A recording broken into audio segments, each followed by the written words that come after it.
ہندو مسلم نفرتیں پھیلائی جا رہی ہیں.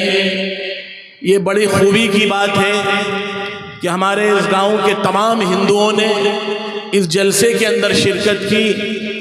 اگر یہ پیار محبت باقی رہا تو میں قسم کھا کے کہہ سکتا ہوں کہ یہ ہندوستان باقی رہے گا، اور اگر پیار محبت ہندوستان میں باقی نہیں رہی تو یہ ملک بھی کل باقی نہیں رہے گا. ہندو مسلم ایکتا ہوگی تو اس ملک میں ہمارے اتفاق اتحاد ہوں گے تو یہ ملک بھی باقی رہے گا.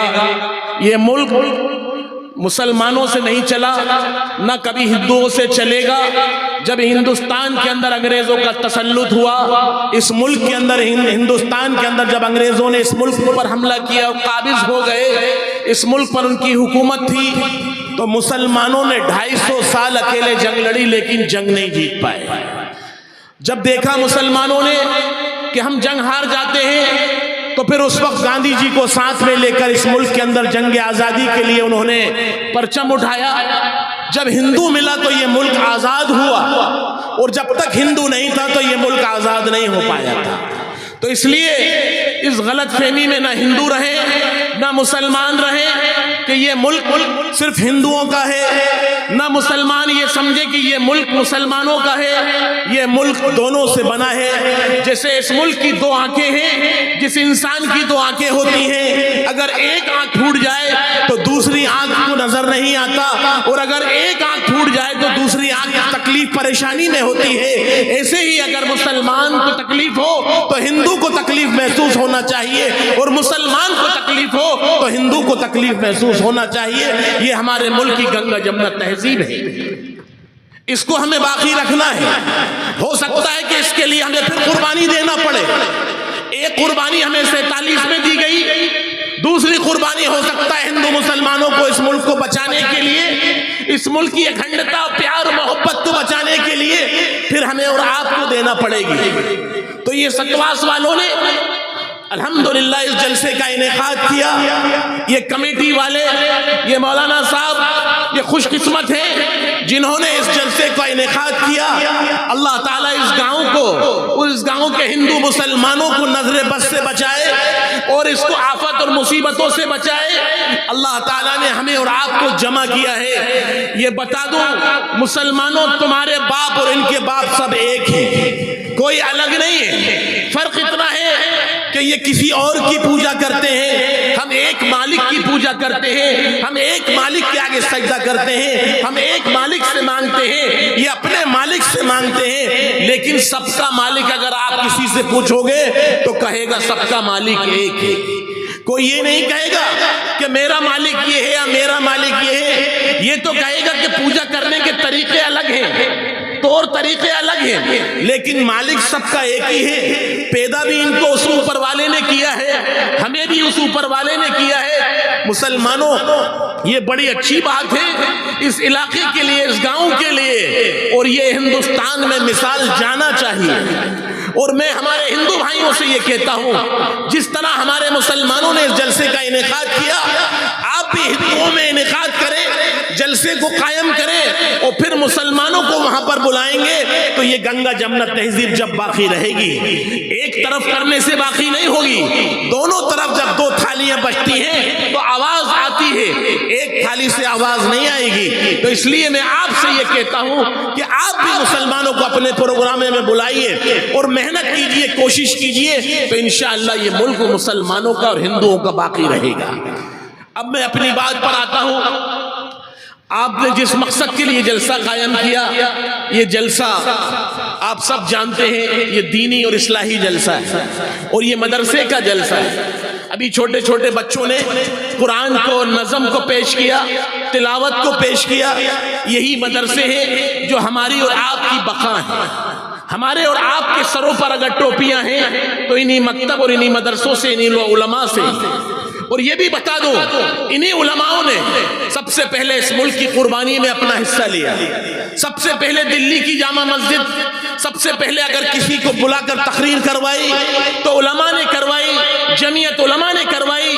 گاندھی جی کو اس ملک کی آزادی کے لیے کہا تو سب سے پہلے علماء نے کہا، دلی کی جامع مسجد کے ممبر سے بٹھا کے ہمارے اکابر نے، ہمارے علماء نے یہ کہا کہ گاندھی جی آؤ اور تقریر کرو تاکہ ہندو اور مسلمان ہم اس ملک میں 7 جنگ انگریزوں سے لڑ سکیں۔ تو وہ بھی علماء نے کیا، اور علماء بھی وہ تھے جو جمعیت علماء جس کے بانی حضرت مولانا سید ارشد مدنی صاحب دامت برکاتہم العالیہ ہیں، جس کے مہاراشٹر کے صدر ہمارے مفتی ہارون صاحب یہاں بیٹھے ہیں، یہ مہاراشٹر کے جمعیت کے نائب صدر ہیں، میں بھی مدھیہ پردیش جمعیت کا ایک خادم ہوں۔ وہی جمعیت تھی جنہوں نے اس ملک کو آزادی دلوائی، یہ وہی جمعیت تھی جنہوں نے اس ملک کے اندر آج آپ کے سروں پر اگر ٹوپیاں ہیں، آپ کے چہروں پر اگر داڑیاں ہیں، آپ کے لباس بذات اسلامی ہیں، تو اسی جمعیت علماء کی دین ہے جس نے اس ملک کا دستور سیکولر بنوایا، ورنہ اس ملک کا دستور سیکولر نہیں بن رہا تھا۔ تو یہی جمعیت علماء ہے جس کے بانی حضرت مولانا مفتی کفایت اللہ صاحب ہیں، حضرت مولانا حسین احمد مدنی ہیں۔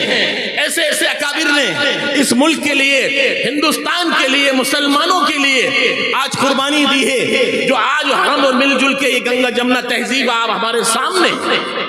تو اس لیے یہ مکاتب، یہ مدارس، یہ خانقاہیں وہ درسگاہیں ہیں جنہوں نے ہمارے سروں پر ٹوپیاں دی ہیں، جنہوں نے ہمارے چہروں پر داڑیاں دی ہیں۔ تو اس لیے میں مسلمانوں آپ سے یہ کہنا چاہتا ہوں، اگر آپ اسلام کو، آپ اپنی نسلوں کو اسلام پر باقی رکھنا چاہتے ہیں، آپ اپنی اولادوں کو دین پر باقی رکھنا چاہتے ہیں، تو آپ اپنے بچوں کو مدرسوں میں بھیجیے۔ کیوں صاحب بھیجیں گے نہیں بھیجیں گے؟ ہاتھ اٹھا کے وعدہ کریے، مسلمانوں اگر آپ کو اسلام باقی رکھنا ہے، دین کو باقی رکھنا ہے، اسلام کی بقا چاہتے ہو، تو سب سے پہلی بنیاد مدرسے کے اندر جو قرآن پڑھایا جاتا ہے، نبی پاک صلی اللہ علیہ وسلم کے اخلاق پڑھائے جاتے ہیں۔ ابھی ہمارے ہندو بھائی نے کہا کہ انہوں نے ایسا سنسکار دیا، ایسی تربیت دی ان کے استاد نے، جو آج وہ آپ کے سامنے کھڑے ہو گئے، ہندو کہنے پر مجبور ہیں۔ یہ وہی درسگاہیں ہیں جو مدرسے ہیں، یہ وہی چیزیں ہیں جو مکاتب ہیں، مدارس ہیں۔ انہوں نے ہی مدرسوں کے اندر دینی تعلیم دی، انہوں نے اخلاق دیے، کردار دیے، بھائی چارہ، محبت دی۔ کبھی مدرسوں میں دہشت گردی کی تعلیم نہیں ہوتی، کبھی مدرسوں میں لڑنے لڑانے کی تعلیم نہیں ہوتی۔ آپ سے میں ہندوؤں سے کہنا چاہتا ہوں، آپ نے کبھی مدرسے کے پڑھنے والے روڈوں پہ ہنگامہ کرتے ہوئے نہیں دیکھے ہوں گے، آپ نے اسکول کے اور کالج کے تو دیکھے ہوں گے، میڈیکل کالج اور سائنس کے لڑکوں کو آپ نے توڑ پھوڑ کرتا ہوا دیکھا ہوگا، لیکن کبھی آپ ہمارے مدرسے کے بچوں کو روڈوں پہ ہنگامہ اور توڑ پھوڑ کرتے ہوئے نہیں دیکھیں گے۔ یہ ہمارے مدرسے کی شکشا ہے، یہ تعلیم ہے، یہ ایجوکیشن ہے جو ہمارے مدرسوں میں دی جاتی ہے۔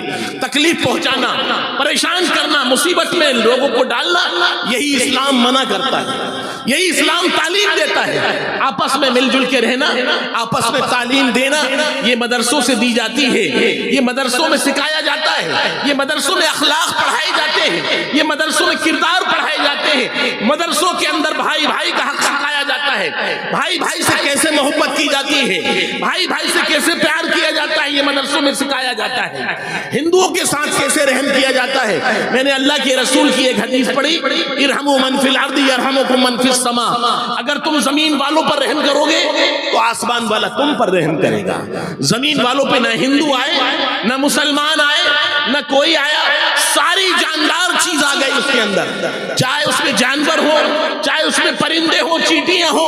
اگر تم انسانیت پر رحم کرو گے، جاندار چیزوں پر رحم کرو گے، تو آسمان والا تم پر رحم کرے گا، اور اگر تم انسانوں پر رحم نہیں کرو گے تو اللہ تعالیٰ تم پر رحم نہیں کرے گا۔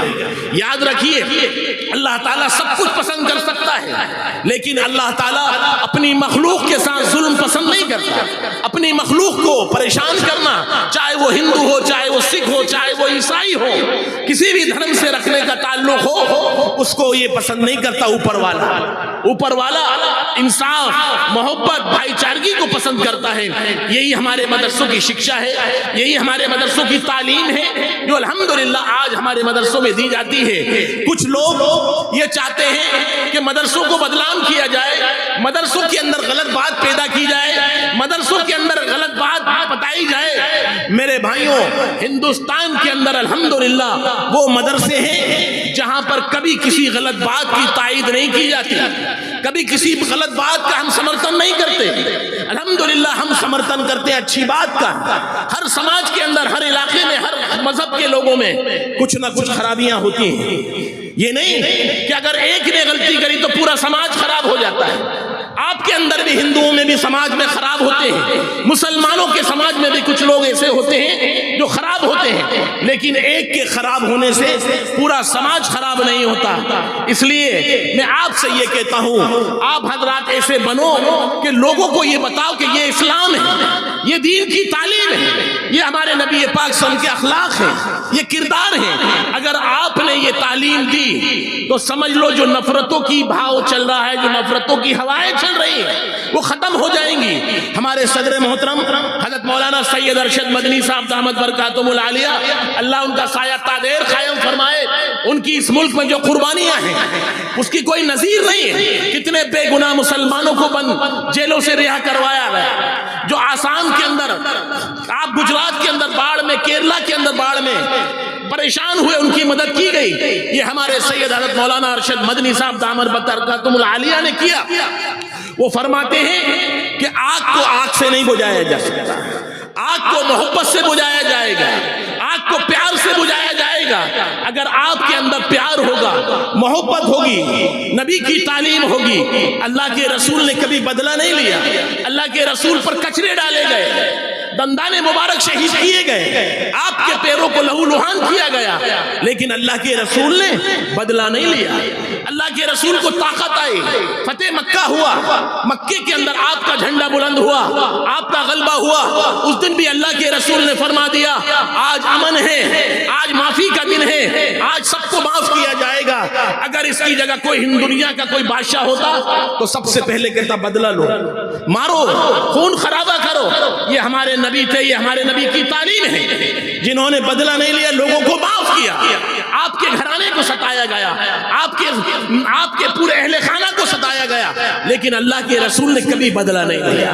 اگر آپ کو بھی تکلیف آئے، پریشانی آئے، مصیبت آئے، صبر و تحمل والا کام کریں. میرے بھائیوں، اگر یہ ہم نے کیا تو سمجھ لیجئے ہمارے اس ملک میں اندر پیار اور محبت باقی رہے گی، گنگا جمنا تہذیب باقی رہے گی. تو میں آپ سے یہ کہہ رہا تھا، یہ جو الحمدللہ یہ جو ابھی بچوں نے پیش کیا، جو کلام پیش کیا، یہ قابل تعریف ہے، قابل ستائش ہے کہ انہوں نے اپنے بچوں کی ایسی تربیت، ایسی پرورش کی. اور وہ خوش قسمت ہے وہ ماں باپ جنہوں نے اپنے بچوں کو مدرسے کے اندر دینی تعلیم دی، جنہوں نے قرآن اور حدیث کی تعلیم دی.